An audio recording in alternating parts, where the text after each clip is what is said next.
July 7, 1937, just before midnight, Lugou Bridge, Beiping, China. The humid summer air clung to the skin of Chinese sentries as they patrolled the ancient stones of the Lugou Bridge. Their rifles rested heavy in their arms, but their minds were heavier still, with rumors. Whispers had spread among the troops of Japanese exercises nearby, of men disappearing, of nerves being tested. The river below shimmered faintly in the moonlight, calm and oblivious to the pressure rising on its banks. The Marco Polo Bridge, with its 11 stone arches and rows of silent lion statues, had stood for over 700 years. But that night, it became something else, a boundary between two worlds. On one side, the determined forces of the Chinese 29th Army, young and battle-hardened from skirmishes past. On the other, the Imperial Japanese Army, increasingly bold, watching, always watching. At 11 p.m., a shot rang out. No one knows who fired first. But within moments, the night exploded into muzzle flashes and shouts. History had just crossed a bridge it would never return from. In the years leading up to July 1937, China was a fractured nation struggling to hold itself together under mounting internal and external pressure. The Qing dynasty had collapsed in 1912, and for decades, China was a patchwork of warlord territories, nationalist ambitions, and growing communist influence. The central government, led by Chiang Kai-shek's nationalist party, Kuomintang, had attempted to unify the country, but success was incomplete and fragile. Meanwhile, to the east, the Empire of Japan was expanding its imperial footprint with calculated aggression. After securing Korea in 1910, Japan's ambitions turned toward resource-rich Manchuria in northeastern China. In 1931, under the false pretense of sabotage, the Japanese Kwantung Army launched an unsanctioned invasion of Manchuria. The result was the creation of Manchukuo, a puppet state under Japanese control, and a clear signal to the world that Japan was abandoning diplomacy for conquest. China protested to the League of Nations, but the global response was weak. Japan withdrew from the League in 1933, emboldened by the world's inaction. In 1932, Japan had already bombed and invaded Shanghai, leading to the brief but bloody January 28 incident, which cost thousands of Chinese civilian lives. Though a truce was negotiated, it did little to reduce the underlying hostility between the two nations. By 1937, both China and Japan were preparing, silently, steadily, for something far worse. In the north, Japanese forces were stationed in and around Beiping, modern-day Beijing, using their extraterritorial rights under the Boxer Protocol of 1901 as legal cover. These small garrisons, however, were heavily armed, well-trained, and increasingly provocative. Officially, Japan claimed it needed to protect its citizens and railway lines. Unofficially, it was testing the limits of Chinese resistance. Opposing them was the Chinese 29th Army, commanded by General Song Ziyuan. Many of its soldiers were poorly equipped and lacked the mechanization of their Japanese counterparts, but they had one thing Japan did not: home-ground determination.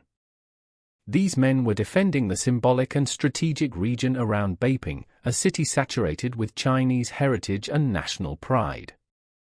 Among the most strategic points was Lugou Bridge, known in the west as the Marco Polo Bridge, a vital river crossing southwest of Beiping. Though small in scale, its position made it an essential military checkpoint. Throughout June 1937, skirmishes and standoffs intensified. Japanese reconnaissance patrols frequently violated Chinese lines, often without permission. Chinese sentries were placed under unbearable pressure to stand their ground without provoking war. It was a delicate balance, and everyone knew it couldn't last. The world, meanwhile, had turned its attention elsewhere. In Europe, Hitler had reoccupied the Rhineland. In Spain, civil war was raging. The League of Nations had proven toothless, and the United States maintained a policy of strict neutrality. For China, there would be no cavalry coming over the horizon. By early July, both Chinese and Japanese troops were fully entrenched near the bridge. Training exercises were routine. Tensions were unbearable. It was a battlefield waiting to ignite, all it needed was a spark. And on the night of July 7, 1937, that spark finally came. By the first week of July 1937, the Marco Polo Bridge was a powder keg balanced on a matchstick. Though the world remained distracted by crises elsewhere, the atmosphere in northern China was electric with foreboding. The Chinese 29th Army, under General Song Ziyuan, had been under constant psychological and strategic pressure. Japanese patrols crossed boundaries regularly. Planes flew low over Chinese camps. The message was clear: Japan could strike at any time. In the late evening hours of July 7, Japanese forces of the China Garrison Army, stationed nearby at Fengtai, requested permission to conduct night maneuvers near Lugou Bridge. These training exercises had become increasingly aggressive in the past weeks, but this one felt different. It was darker, closer, louder.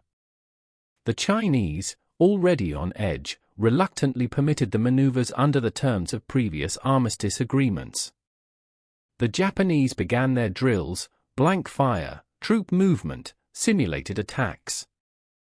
But the sound of gunfire, even blanks, near an active front caused confusion. Tensions surged. Shortly before midnight, at around 11 p.m., Japanese troops reported one of their soldiers missing during the exercise. The unit demanded immediate permission to enter the Chinese-held town of Beiping, just east of the bridge, to search for him. General Song's forces, understanding the risk of allowing foreign troops into Chinese territory without checks, refused. The request was viewed as an insult, or worse, a pretext for invasion. After all, the missing soldier scenario had been used before in Mukden, back in 1931, to justify Japan's full-scale takeover of Manchuria. Many officers in the Chinese ranks believed this was the same script, playing out again. Japanese commanders insisted. Chinese commanders stood firm. The air grew still. A few uneasy hours passed. Then, at approximately around 11:20 p.m., a single gunshot cracked across the stone bridge. To this day, no one knows who fired it. Some say it came from a nervous sentry. Others blame an accident, or even deliberate provocation. Regardless of who pulled the trigger, the result was immediate. Both sides opened fire. Machine guns rattled. Muzzle flashes lit the darkness like lightning. Stone lions atop the centuries-old bridge were blasted apart. Chinese troops scrambled for defensive positions. Civilians in nearby Beiping were jolted from sleep by the thunder of battle. The clash that followed was chaotic but limited, at least in those first moments. By early morning of July 8, local commanders on both sides managed to negotiate a brief ceasefire. Cooler heads tried to walk things back. An agreement was reached: both sides would withdraw slightly, and the missing Japanese soldier, who had simply gotten lost and returned safely, was recovered. It seemed the crisis could be contained. But that hope was short-lived. Back in Tokyo, hawks within the Japanese Imperial General Staff saw the incident not as a local misunderstanding, but as an opportunity. Japanese leadership had grown frustrated by the slow pace of conquest in China. This border skirmish, tragic, vague, and dramatic, was exactly the justification they needed to escalate. More troops were mobilized from Manchuria. Reinforcements poured toward Beiping. Bombers were prepared. On the Chinese side, Song Ziyuan pleaded with Nanjing for support. But Chiang Kai-shek hesitated. For years, he had focused on internal threats, particularly the communists under Mao Zedong. Now he faced the danger of full-scale war with a far superior Japanese war machine. By mid-July, the fragile ceasefire was shattered. The Marco Polo Bridge had become not just a battlefield, but a symbol. In the span of a few days, a single shot had spiraled into the start of the Second Sino-Japanese War, a conflict that would last 8 years, cost millions of lives, and draw in the wider world in ways few imagined. And it all began on that narrow stone bridge under the moonlight. For the average Chinese soldier standing guard at Lugou Bridge on the night of July 7, 1937, the world was small: a rifle, a uniform, a bridge, and the enemy just beyond. Many of these men were peasants conscripted into the 29th Army, given basic training, and sent north to hold the line against a far better equipped Japanese force. They slept in crumbling barracks and patrolled with old bolt-action rifles, some even lacking full ammunition pouches. One such soldier was Private Liu Xing, barely 19 years old, from Hebei province. He had never been to Beiping before his posting, and he had never seen war, until that night. His diary, discovered posthumously in the ruins of Wanping, speaks of gnawing fear, long hours of guard duty, and the eerie silence before that first shot. I thought I heard drums, but they were footsteps. I thought I saw ghosts, but they were Japanese scouts. I am not brave, but I cannot run. When gunfire erupted, Liu didn't hesitate. He returned fire from behind a stone pillar, alongside others who had trained for this moment but never truly expected it. By sunrise, half his squad was dead or wounded. Liu survived, but only for a few more days. His last diary entry reads, "Tell my mother that I stood on the bridge. Tell her the lions did not run." These human moments, scared young men thrust into the maw of war, would be repeated millions of times across China in the coming years. But it started here, with trembling hands gripping cold steel in the night. From a purely tactical perspective, the Marco Polo Bridge clash was as lopsided as it was inevitable. The Chinese 29th Army, though brave and determined, was outmatched in almost every measurable category. Their weapons were outdated, many troops had never seen battle, and communication between units was rudimentary at best. In contrast, the Japanese China Garrison Army was small but elite, seasoned from operations in Manchuria and backed by an aggressive, confident doctrine. Japan had been preparing for total war in China for years. Their forces operated with discipline, precision, and modern combined arms strategies. The bridge itself was not just a symbolic target, it was a choke point, ideal for control of Beiping's southwestern approach. Whoever held Lugou Bridge could dictate movement in and out of the city. The Japanese training exercise was no coincidence. Many historians believe it was a probing action, meant to see how far Chinese forces would bend before breaking. When resistance came, unexpectedly fierce, the Japanese initially pulled back. But they quickly regrouped. In the days that followed, they deployed artillery, light tanks, and reinforcements from Tianjin.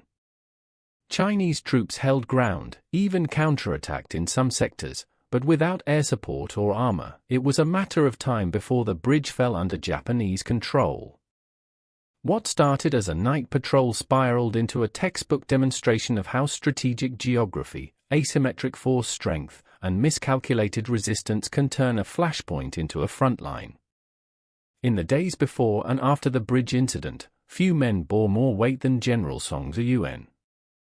A veteran of multiple campaigns, he was tasked with the unenviable job of defending Beiping with under-equipped forces and vague instructions from a hesitant central government. Song had been walking a diplomatic tightrope for months. He knew his troops were no match for a full-scale Japanese invasion, but he also knew that every concession would encourage more Japanese encroachment. When the Japanese demanded entry into Wanping to search for their missing soldier, Song refused, a move that history would remember as both defiant and inevitable. He attempted to control the escalation. He negotiated local ceasefires. He even offered apologies in hopes of avoiding wider conflict. But Tokyo had already made its decision. After the fighting intensified, Song desperately pleaded for reinforcements from Chiang Kai-shek. But Nanjing hesitated, worried the communists would exploit the chaos if nationalist forces were diverted north. Song was left largely alone. He would later write, "We were asked to defend a gate with a paper shield. When the fire came, they blamed us for the ashes."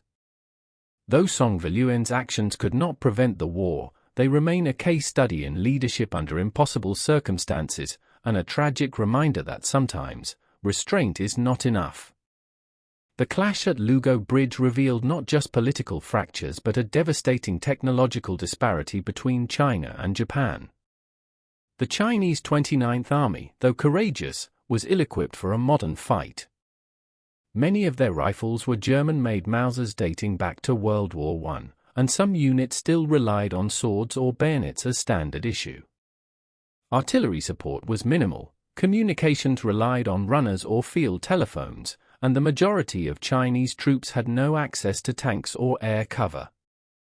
The Japanese army, however, had spent the previous decade modernizing and mechanizing its forces.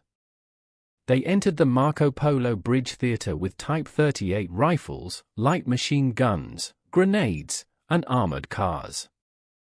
More critically, they possessed air superiority. Japanese reconnaissance aircraft provided constant overwatch, and dive bombers soon followed once the conflict expanded. This mismatch would define the early months of the Second Sino-Japanese War. Chinese soldiers dug trenches with bare hands.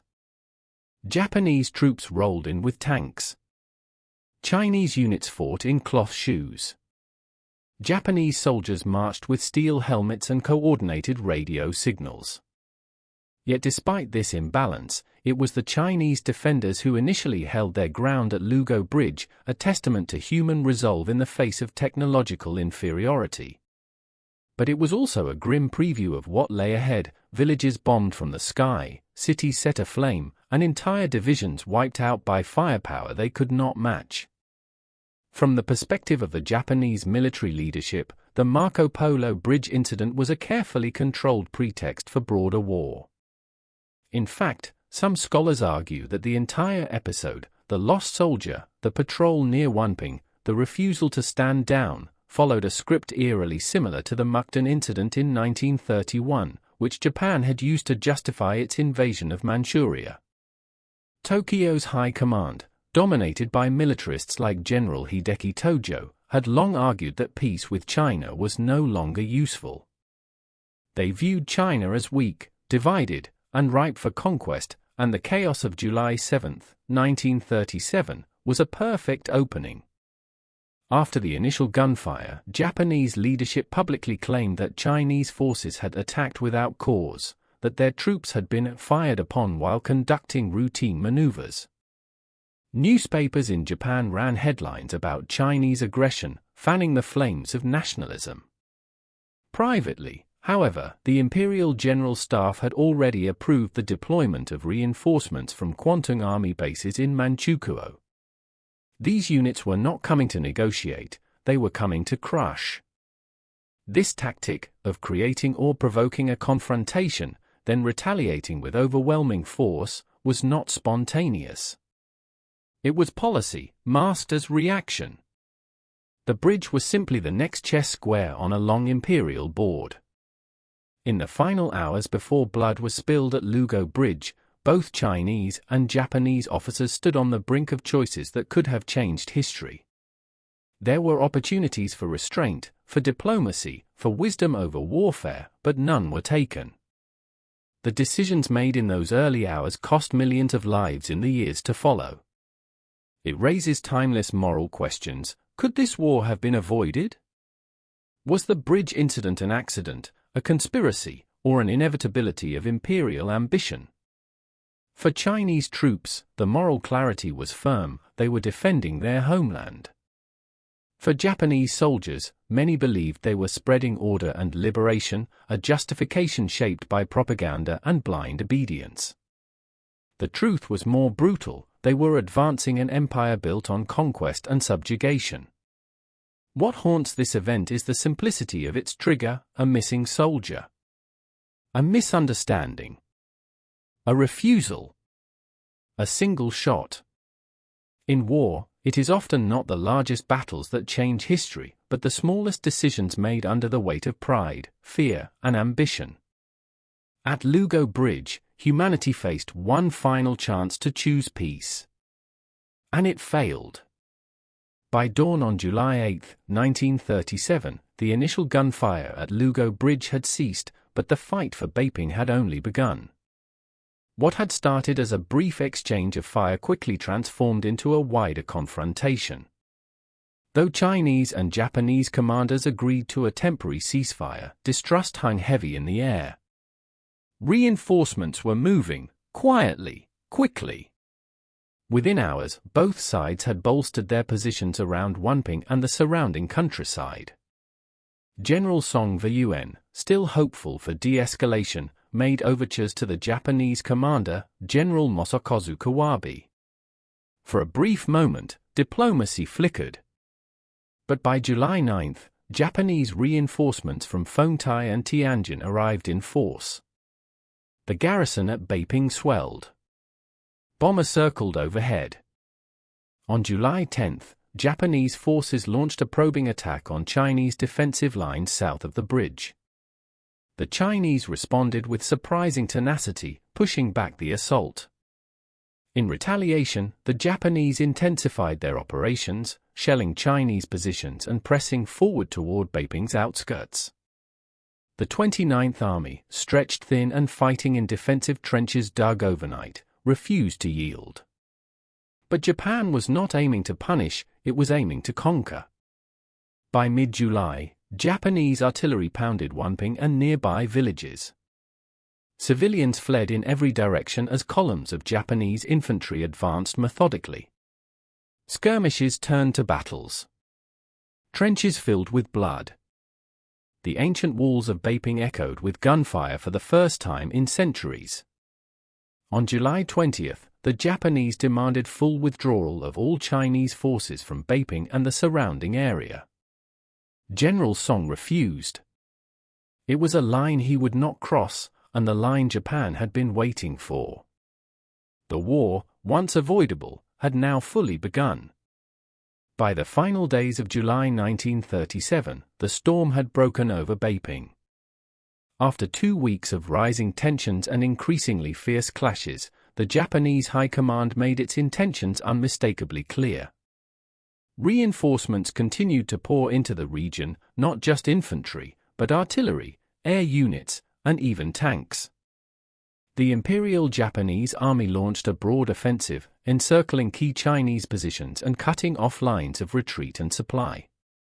Beiping, one of China's oldest and most symbolically important cities, stood vulnerable. Its walls were no longer enough. Chinese forces fought bitterly on the outskirts, near Nanyuan, Beiping, and along the railway lines leading south. But the Japanese war machine was simply too fast, too organized, and too ruthless. On July 28, Japanese aircraft began bombing Chinese defensive positions around Nanyuan Airport, just outside the city. Chinese resistance was brave but increasingly desperate. Trenches collapsed under shellfire. Ammunition ran low. Bodies lined the countryside. Facing total encirclement and annihilation, General Song Yun made the heartbreaking decision to withdraw from Beiping. The 29th Army retreated west and south, abandoning the city in order to preserve its remaining forces. It was not surrender, it was survival. On July 29, Japanese troops entered Beiping without facing formal surrender. The city was not razed, but it was subdued. Under martial law, its people lived under the shadow of an occupying army, their heritage now a trophy of imperial ambition. The fall of Beiping was more than a tactical loss. It was psychological. A city that had once been an imperial capital, a symbol of Chinese culture, history, and resistance, had fallen in less than a month. The message to the rest of China was chilling: Japan would not stop with one bridge or one city. In Nanjing, Chiang Kai-shek finally saw the truth: the conflict could no longer be contained. On July 30th, he issued mobilization orders to central and southern Chinese forces. What began as a skirmish at a single stone bridge had now engulfed an entire nation. The Second Sino-Japanese War had officially begun, and China was now fighting for its very survival. In the immediate wake of Beiping's fall, the atmosphere across northern China shifted from tension to dread. The Japanese occupation of Beiping was swift and systematic. Streets once filled with civilian life now echoed with the boots of occupying soldiers. Government offices were seized, schools shuttered, and military checkpoints dotted every major intersection. The city's ancient architecture remained standing, but the spirit of resistance was brutally repressed. The population of Beiping faced the first of many harsh realities under Japanese rule. Civilians were subjected to searches, forced registrations, and curfews. Intellectuals and suspected nationalist sympathizers were arrested, some never seen again. A creeping fear settled over the city, and whispers of executions and disappearances traveled faster than the official news bulletins. Elsewhere, the fighting spread like wildfire. The battle for Tianjin, another major northern hub, erupted just days later. Japanese strategy was now clear: take control of northern China through speed, shock, and overwhelming force, a campaign that came to be known as the North China Incident. With railways, ports, and key cities falling into Japanese hands, China's entire northern front began to unravel. For the Chinese military, the loss of Beiping was devastating, not only strategically, but symbolically. Soldiers who had stood their ground at Lugou Bridge now fell back across plains and rivers, regrouping under chaos. The 29th Army, though battered, was not broken. It would fight again, but now it would do so as part of a nation fully at war. Internationally, the reaction was subdued but telling. Western powers expressed concern, but stopped short of intervention. Japan claimed it was only reacting to Chinese aggression, a narrative repeated in Tokyo's propaganda. Meanwhile, in Berlin, Mussolini's Italy and Nazi Germany looked on approvingly. And in the United States, the public, still weary from World War I, turned the page with little more than a glance. But inside China, the reality was undeniable. The Marco Polo Bridge Incident had shattered the illusion that Japan would be satisfied with Manchuria alone. The invasion of Beiping was not an isolated event. It was the opening act in a long, brutal war of occupation, resistance, and unimaginable suffering. In the countryside, local militias began to rise. In the mountains, communist forces watched carefully, preparing their next move. And in Nanjing, Chiang Kai-shek no longer sought compromise, he prepared for total war. The fall of Beiping marked only the beginning of China's long and painful road through the Second Sino-Japanese War. While the city fell under direct Japanese military control, the broader Chinese population responded not with surrender, but with a slow, smoldering form of resistance. Across the countryside, local civilians began to organize what would eventually become the roots of China's vast resistance network. Farmers hid soldiers. Students turned to espionage. Entire villages served as relay points for supplies and messages. Although poorly armed and often lacking coordination, these early resistance efforts signaled a deeper truth: Japan had conquered territory, but it had not broken China's spirit. Meanwhile, Chiang Kai-shek's government, headquartered in Nanjing, rapidly shifted into a war footing. Mobilization orders were issued. Factories began converting to produce rifles, ammunition, and supplies. The National Revolutionary Army began consolidating its forces from across the country. For the first time, communist and nationalist forces declared a temporary truce, forming the Second United Front, a tenuous but historic alliance aimed at repelling Japanese aggression. The Marco Polo Bridge Incident had done what years of political maneuvering could not: it unified China against a common enemy. But unity did not equal strength. The Japanese military campaign that followed was brutal and relentless. In August 1937, Japan launched a full-scale invasion of Shanghai, leading to some of the fiercest urban combat in modern history. In December, Nanjing itself fell, triggering the infamous Nanjing Massacre, where hundreds of thousands of civilians and disarmed soldiers were systematically executed. Yet even in the face of horror, China did not collapse. Beiping, while silenced in 1937, would eventually become a hotbed of underground resistance. Secret schools continued to teach. Newspapers operated in the shadows. And within the minds of millions, the humiliation of losing one of China's most historic cities burned deeply, fueling a national will to survive. The international community, slow to respond at first, gradually began to understand the scale of Japanese aggression. American journalists and missionaries documented atrocities. Soviet aid began to flow. Slowly, the world would come to see that China was not a fractured state on the brink of defeat. It was a nation standing alone against one of the most aggressive empires of the 20th century. The Marco Polo Bridge Incident, which had lasted barely a few hours on a summer night, had grown into a fire that would consume a continent. What was once a local confrontation had sparked an 8-year war that would eventually merge with World War II itself.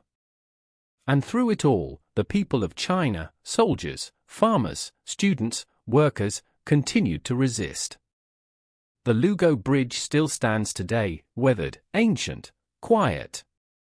Its stone lions look down on tourists and school children, unaware that once, in the dark hours of July 1937, this very place was the flashpoint of a war that would engulf millions.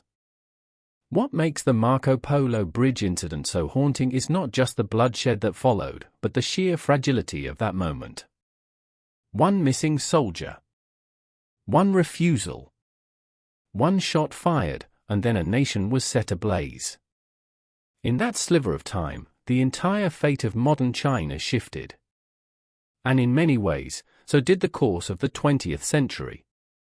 The clash at Lugou Bridge reminds us that history doesn't always begin with declarations or grand speeches.